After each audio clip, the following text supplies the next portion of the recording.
Hey, this is Tori Petersen with the I Love You Already podcast, where we learn to live and love well. Today, I'm going to interview Sharon and Ike Miller. Sharon is the author of The Cost of Control, and Ike is the author of Good Baggage. And as I read both of their books, I've been so inspired at how they have led a beautiful and strong marriage while also leading a strong ministry.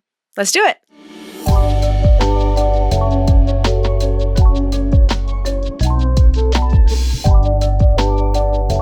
Ike and Sharon, I'm so glad you guys are here on the I Love You Already podcast. Hi, Tori. We are so excited to be here. Thanks for having us. Yes, thank you. There is a question that we ask every I Love You Already podcast to our guest, and it is, what is an act of love that you have received from another person in your lifetime that has influenced who you are? That's a big question. Yes, it is a big question. But I think that, when we talk and think about the people who love us, it inspires other people to love. Mm-hmm. Yeah, I can go first. Go for it. So I know it's going to be me. The gift of myself has changed. Yeah, that is a good way to start off this marriage podcast. I love it. Oh my goodness. So you can't say it actually. Are you gonna let me go? Okay. So it's actually my dad. My dad is very servant-hearted, and it's hard to even think of just one example of all the ways that he just shows up for his kids. One kind of silly example is one time my parents just moved here, but they used to live in Charlotte, and I'd accidentally left the jogging stroller in the back of his car. And then he drove to Charlotte with it, which is about 2.5 hours away from us. And so I'd texted him and I'd said, "Is the jogging stroller in your car?" And he checked and he said, "Oh, yeah." And I said, "Okay, that's all right. The next time you're here, I'll just get it from you." Well, 3 hours later, the man walks through my door with that jogging stroller. And that is very much him. Like, if I express something that I need, he is going to show up for me at great personal cost. Similar with my kids, if they're into, he's learned how to play Pokemon just to spend time with them and just show that he loves them. And I think about this a lot, actually. Just these are the kinds of stories that you tell at a person's funeral. You don't tell about how he was also a very accomplished businessman, but those aren't the stories people are going to tell at his funeral. They'll tell stories like this one. And those are the kind of stories that I also want told at my funeral. And so just the way that my dad very selflessly and with such a servant's heart loves us in humility and personal sacrifice has been very impactful to me. Mm-hmm. I always love... And also Ike. Also Ike. Yeah. Yes. I love the image of a sacrificial father. I came to know God. I came to the Lord through the idea, I had heard the gospel many times. I had heard that I was sinful. I was in need of a savior. And for some reason, the relationship with God just never clicked with that message. And then I heard it differently, that God was my father and that I was no longer an orphan, that he was my father my whole life. And so just whenever there's an image of a good earthly father, I'm so appreciative of that because it reflects who our God is. And yeah, that's such just an awesome image, especially because motherhood is so difficult. And it's I need this jogging stroller. It feels so when your kids are little, it feels like I really need that jogging stroller. And I think to a dad who may have been in your dad's position, that could have been something that when you become older, when your kids become older, the little stage is kind of forgotten, right? And so your dad remembered, and God remembers us, and he remembers our hardships, and he shows up, and your dad showed up. So I love that story. That's so good. Yeah. I will say the one for me, and it seems like a small thing now, but I think in the moment it was really profound, which was early in my and Sharon's dating relationship. I think I was so used to love feeling very inconsistent and unpredictable. And when Sharon and I started dating, I, would ask her out and we would go out. And then there would be weeks where I asked her out and she couldn't. And she didn't just stop there with saying she couldn't, but she would say, but how about tomorrow? Or how about the next day? Which seems like a small thing, but the reason it mattered is because it didn't make love unpredictable. It was consistent. It was dependable. It communicated, this is not because of the way I feel about you. And so that really was powerful for me to experience consistent love and unpredictable love in a way that was stable. And so Sharon's just continued to be that for me. But early on, that was just something I wasn't accustomed to and really impacted me. So yeah, mine is her. Okay, Sharon, I probably would have said my dad too. So my adoptive dad. So I totally get it. Yeah, I think that especially, so I think people are saying that I'm a zillennial or I'm like the oldest of Gen Zs or youngest of millennial. I don't know. But I do think. I've actually not heard that term. Yeah, zillennial. Zillennial? I think it's kind of new. But I feel like in like the younger generations kind of relationships, I think that it's very common to like ghost or like leave people on red and like, when is this person going to text me back? And not being able to predict like, where is this relationship going? What is happening? And especially when people come from a background of dysfunction or of like where people are leaving all the time or when they're not consistent, I do think that, consistency and just stability is one of the greatest gifts that partners can give. Mm-hmm. Yeah. Yes. Absolutely. Can you guys tell the audience a little bit about your guys' backgrounds? Yeah. Ladies first. Yeah, so just kind of like our childhoods or how we met. Yes, I want, well, I think specifically, how you grew up, your family dynamics, and how has that played a part in who you guys are today and your marriage today? So we grew up in fairly different environments, both Christian homes. Your mom especially is she's a really incredible lady, just a woman of very deep faith, and so much of Ike's character and the man that he is, I absolutely credit to her. But other than that, very different. One big difference is Ike grew up on a farm and I grew up in Charlotte, like in the city of Charlotte. And so every now and then Ike look at him. He looks very trendy. I look like a farmer, right? He looks very cool. But occasionally he just drops random farm knowledge. Like we'll pass a chicken and he'll be like, there's a bantam. I know random knowledge. There's like breeds of chickens and crops cows and things like that. Yeah, exactly. So I don't know any of those things. Like in my first Thanksgiving, your brother dressed a deer in the garage. Those kinds of differences. Just wanted to make sure she knew what she was signing up for. So we're very different that way. And then also your dad, and this is what he writes about in Good Baggage, was an alcoholic, and that overshadowed everything.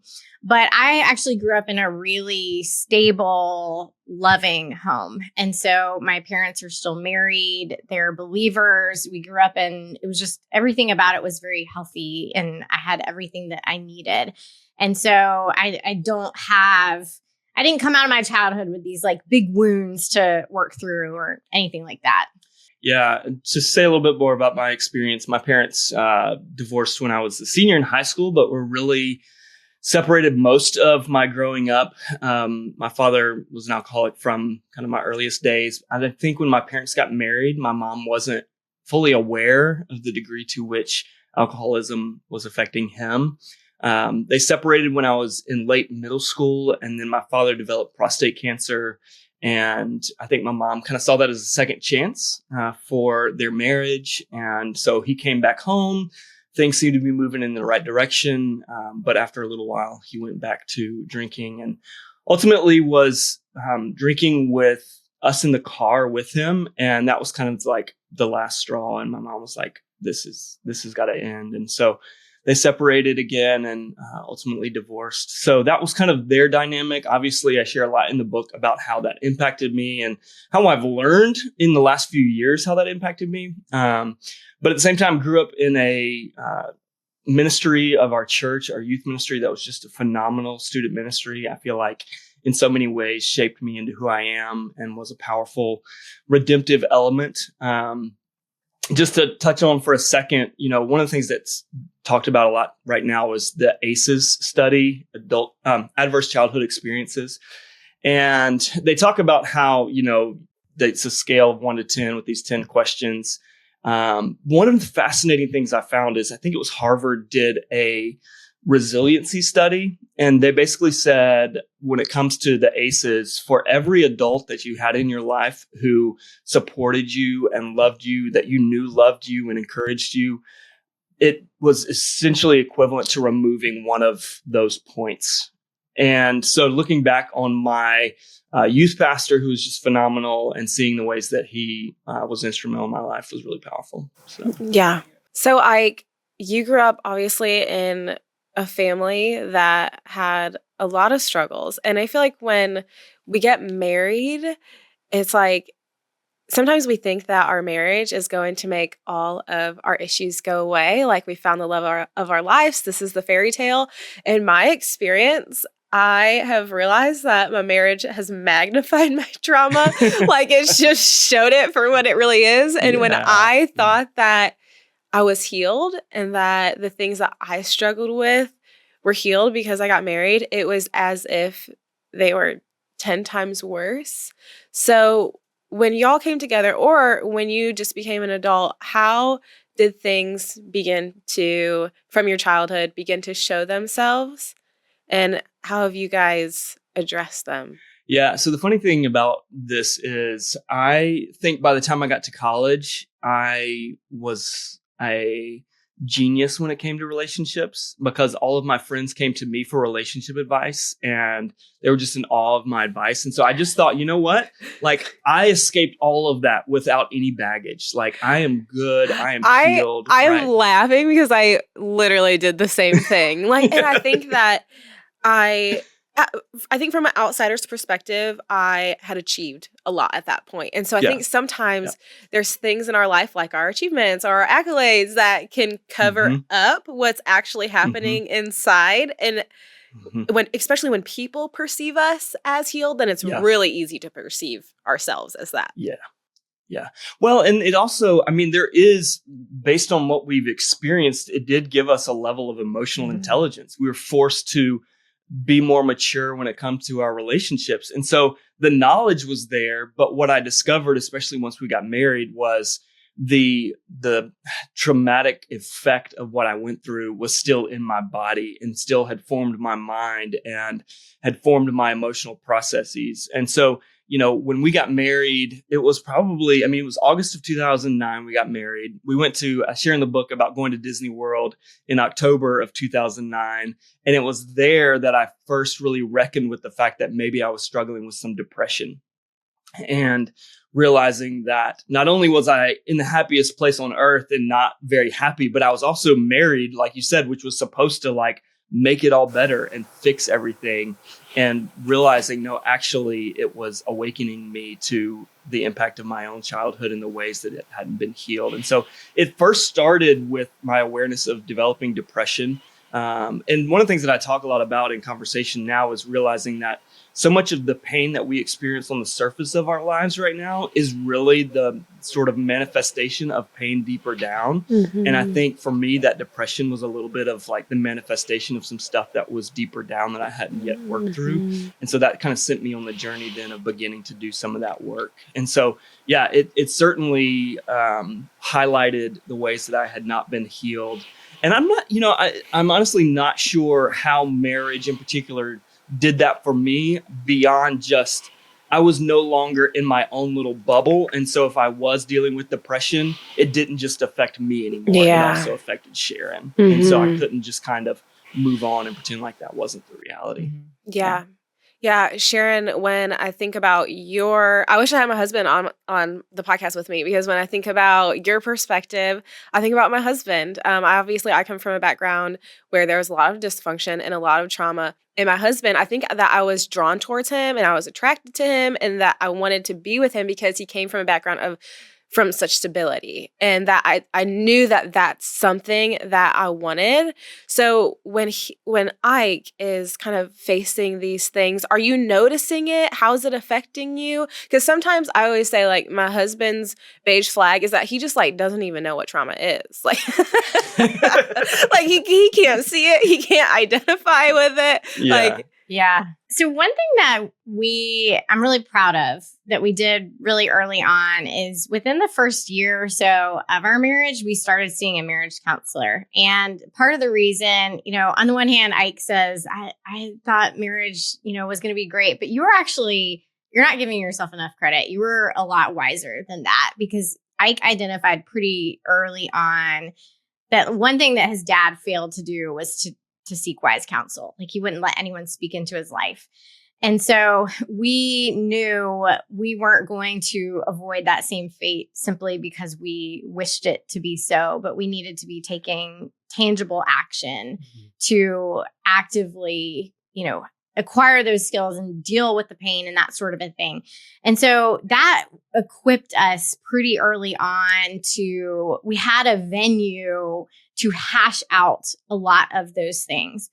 But I will say one thing that took years and years for me to learn, over 10 years for me to learn, is that just because I'm not necessarily the one bringing the baggage to the marriage doesn't mean I don't have my own work to do.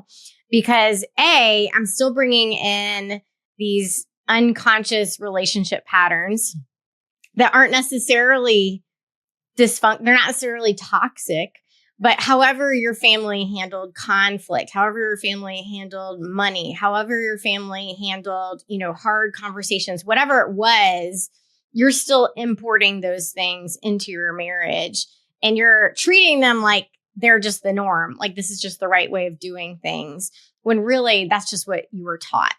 And so I'm bringing those things in. But the other piece that I've really had to reckon with and honestly repent of in the last several years is that I sort of thought, okay, Ike needs to just hash all this out. And when he's responded poorly because of pain from his past, I need to, show empathy or whatnot. But this is like his deal and I just need to be supportive. But I realized I responded badly at times when he was working through things. I did not respond the way that I should have responded. I was not always the wife that he needed me to be.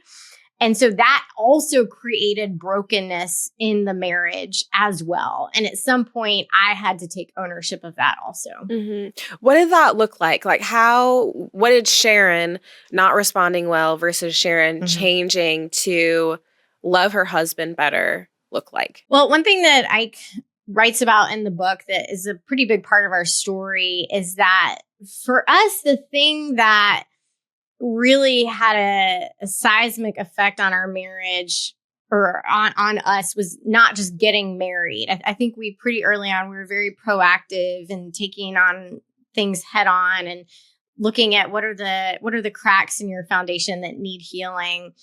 But the thing that put its full freight on any remaining unhealed cracks was the pandemic and leading a church through the pandemic. And that kicked up just all sorts of pain in Ike that I was not prepared for and did not respond to well. And so he shares that whole journey in the book of how he did not cope well or in healthy ways.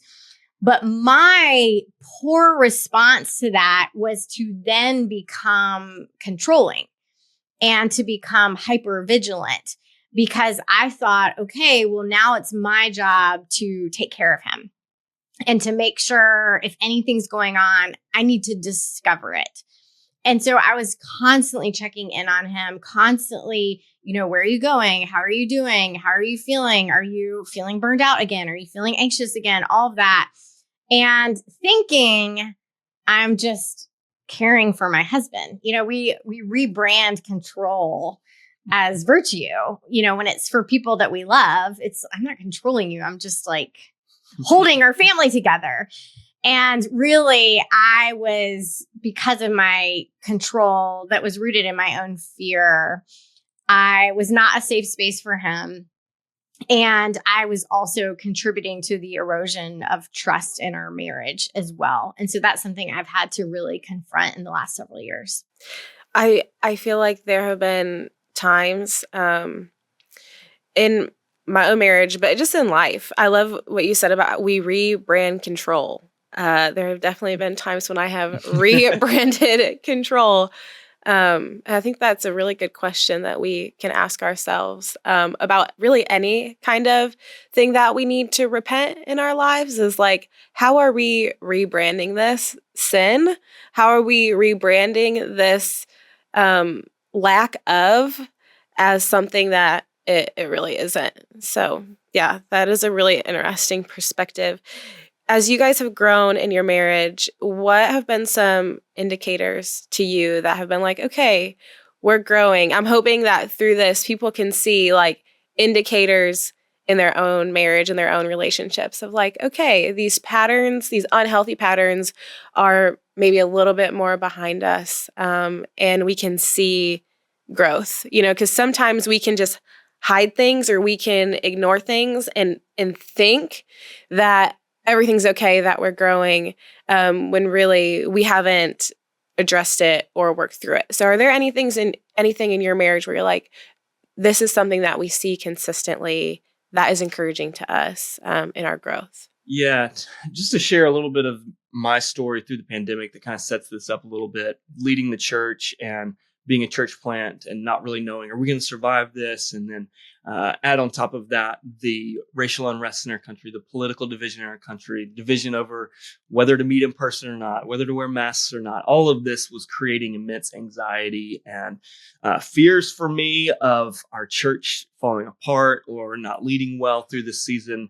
But on top of that, the kids were at home 24/7. We're homeschooling, we're figuring all of that out. And quite honestly, it was really overwhelming for me. Sharon and I were splitting our days in half, where she was working part of the day, I was working part of the day.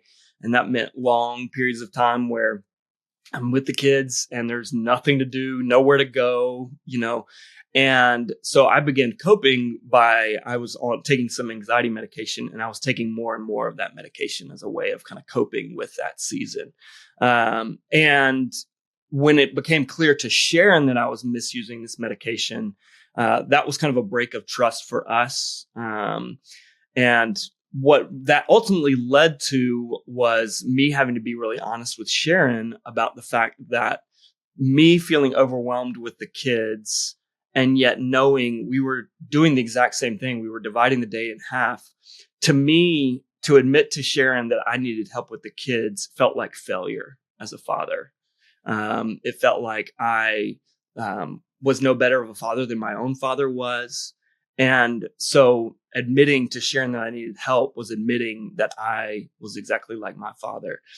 And the reason I share that is to say the journey from there has been a journey of growth in me being able to communicate my interior world to Sharon versus being like I've got to guard my interior world from her, or I'm out of touch with my interior world. So I don't even know like why I'm responding to her the way I am, but instead learning to do the work to understand that what I'm feeling right now is a reaction to something deeper down that I need to explore. But at the very least, I've grown in my ability to communicate to Sharon in non-defensive ways, and in ways that, let me give you an example. When Sharon and I think sometime in the last few years, we're working through some things. I was feeling like at some point Sharon was spending a lot of time on her phone, spending a lot of time on social media, like all of these things. And I was starting to get frustrated. Like, she's not giving enough attention to me, to the kids. Like, she's addicted to her phone. She's addicted to social media, all of this. And so all of this was like blame at her, and she's the problem, and this is her fault. And when I started to step back and pull back some layers of why I was responding that way, at the end of the day, the issue was I just wanted more of Sharon's attention. Like, I wanted her to focus on me. I wanted her to see me. And that's a really vulnerable thing to say out loud, right? To say, like, I want your focus on me. But to be able to say that to her evoked compassion from her. She was receptive to that because it was communicating, this is rooted in my desire for you versus you're addicted to your phone. You need to get off your phone, which is an accusation. And so growth for us has been, at least for me, being able to consistently, instead of make accusations and attack, it has been being able to communicate what my desire for her is underneath these things in a way that she can receive and respond to healthily. Yeah, one practice that Ike has adopted that has been really helpful for our marriage is typically Monday mornings, he takes time to just sit and pray and journal and make himself present to the presence of God. And this has been really important for us because there are times throughout the week where the way that he responds, I'm kind of like, where did that come from? You know, I just asked you this question and all of a sudden you're sort of coming at me defensively. Like, what is underneath that is actually the thing? And until we get to whatever that thing is, we're just going to circle here because we're not addressing the real issue. And thankfully, Ike, I mean, not every spouse would do this. Ike would say, you know, you're right. Like, I need to sit down and pray about this and process, like, why did I respond that way? Or why am I feeling this way about the church? And so he really takes time to examine himself and understand what is actually driving my reactions to things. So that has been really helpful. And then I would say for me, we've both really learned a lot about communication and constantly, like, almost over communicating. Like, if I ask a question and I see he's responding defensively, for me to say, this is just a question. Like, I'm not trying to passive aggressively. It's not a passive aggressive rhetorical question. Like, it's a sincere question I'm asking you right now. But one thing I would say I'm actively learning right now is the importance of timing. And I'm very much someone who, if a question pops into my head, I'm just going to ask it. And without regard to the fact that he's not in work mode right now, or he's tired and exhausted right now, or the way that I asked it is more about my sense of urgency that I'm now trying to impose onto him. And realizing just how poorly those conversations go. And so I think we're both working, you're so much better at this than I am, but we're both working on identifying what actually works, like what actually works to help us communicate so that we come to some sort of resolution. Not what do I feel like doing right now? What do I think is right? But what actually works. And we're both working on getting to that. You're much better at that than me. As a couple that is in ministry on mission together, I think we're all, like, if we are a Christian married couple, we should be thinking about ourselves on mission together. It might not be explicitly like ministry running a church together, but I feel like you have to have such good communication when you are working in a capacity like that. How do you guys maintain just the level of communication, the level of committedness to each other and to the ministry outside of your marriage? I guess to maintain it all. Yeah. I'm not going to sugarcoat it. It's hard. It's really hard. We were speaking somewhere last weekend together and preparing our message. And I kept thinking in my head, I never want to do this again. Like, you're speaking hard.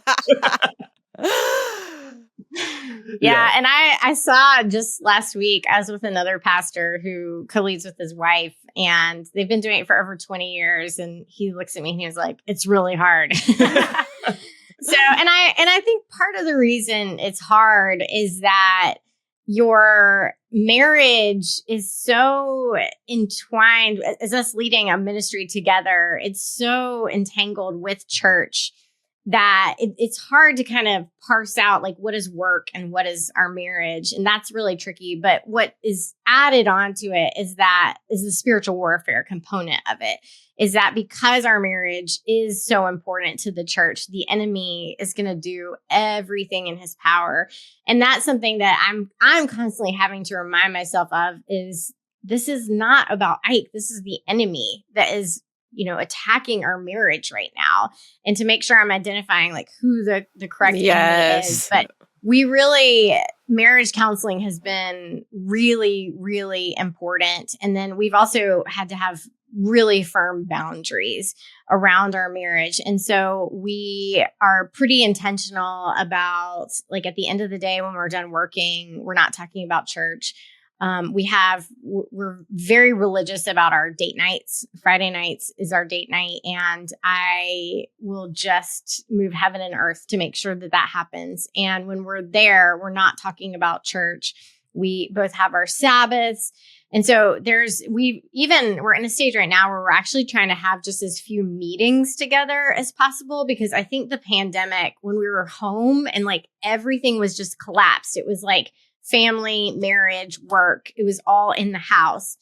And I think everything just bled into itself. And so we're in a season right now of re-separating those things, because at the end of the day, one of the questions I often asked early on when we were having conversations about church is, I would think, okay, does Ike want me to be wearing my wife hat right now or my pastor hat right now? Like, which mode am I in right now? And at some point, I just had this realization that I don't ever take off the wife hat. I would never say to my kids, am I coming to them as a pastor or as their mother? I would never, I'm always only their mother. And so just realizing the primacy of being his wife, and then making sure we're guarding that very, very closely, because if the church fails, if we leave ministry, the kingdom of God will be fine. Like, the church will soldier on without us, but we just have this one marriage. Yes. No one else can be my husband and no one else can be his wife. And so that has been really important, just having boundaries to protect our marriage over and above ministry. I think that is a weird sentence when we're talking about being on mission, but you can't be on mission if your marriage isn't healthy. Yeah. Several years ago, we do a rhythm with our pastors where every 2 years, pastor takes a sabbatical. And we joked, I think it was last year or the year before, we were like, our marriage needs a sabbatical from ministry. And so what that looked like was not so much, all right, we're just going to both take a month off, but it meant our marriage was primarily about leading the church and raising our kids, which neither in themselves is like a super fun thing, like, it's important, it's good, but we had lost sight of enjoying one another and enjoying our relationship with one another. And I share this in the book. I'm a little bit of a hopeless romantic, but the romantic side of our relationship was not as lively and whatnot. And so wanting to pour into that side of things. And so one of the things that I think can be a temptation for couples in ministry is this temptation to exploit your marriage for all that it can produce in ministry. And what we end up doing is the image I've been using lately is the image of like a natural resource or a forest that we exploit for all of its resources, but what's left is just a barren field. And what does it look like for us as a couple to preserve our marriage like a national park that we can enjoy and that's beautiful and it's lush, versus this thing that we used all the resources on and there's nothing really left? And so that's been big to keep that front and center in our relationship. Yeah, that is so beautiful. That's such a beautiful analogy. When you guys talk, I keep thinking about it's, I think things that I've read. I recently read The Meaning of Marriage by Timothy Keller. And in that book, he says that our marriage is supposed to be the greatest reflection of the gospel in our lives. And when we are in ministry, it can be really difficult to lose the focus that like, it's not our ministry that's supposed to be the greatest, like our ministry outside of our home, that's supposed to be the greatest reflection of the gospel. It's supposed to be our marriage. That's supposed to be the greatest reflection of the gospel in our lives. And I think you guys gave us so many beautiful and practical ways of how to do that. So thank you. Yeah, thanks for having us on. This is wonderful. Y'all were the first. And you did great. Yeah. I appreciate you guys.